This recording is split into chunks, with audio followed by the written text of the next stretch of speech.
এবার রয়ে গেছে ফু। বিসমিল্লাহির রহমানির রহিম। আপনি আমার একটা ফু দেন। বিসমিল্লাহ। বিসমিল্লাহির রহমানির রহিম। হ্যাঁ, আপনার দিছি তো ফেরত নিয়ে নিলাম আমার। হ্যাঁ, তো ফেরত নিয়ে নেই, মানে আপনারও দিছে, আপনিও দিচ্ছেন, যাতে হ্যাঁ সমান সমান। আচ্ছা আচ্ছা আচ্ছা। রাসূলুল্লাহ সাল্লাল্লাহু আলাইহি সাল্লামের এক সাহাবী নাম সালামা ইবনুল আকওয়া রাদিয়াল্লাহু তাআলা। আবু দাউদের হাদিস, ইয়াজিদ ইবনে আবি উবাইদ উনি বলেন, নবীর এই সাহাবীর পায়ের গোছার মধ্যে আমি একটা ক্ষতের চিহ্ন দেখলাম, আঘাত।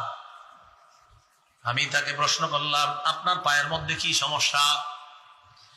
সাহাবী সালামা জবাব দেয়, আসাবাতনি ইয়াউমা খায়বার, খায়বারের যুদ্ধের দিন আমার পায়ে আঘাত লাগছে। খায়বারের যুদ্ধে আমার পায়ে আঘাত লাগছে। মাঠের মধ্যে ঘোষণা হয়ে গেছে, আল্লাহ নবীর সাহাবী সালামার পায়ের মধ্যে আঘাত লাগছে।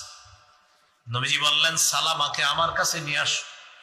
নবীর সামনে নেওয়া হয়, নেওয়ার পর ফানাফাসা ফিয়া সালাসা নাফাসাত, আল্লাহ নবী আমারে 3টা ফু দিস।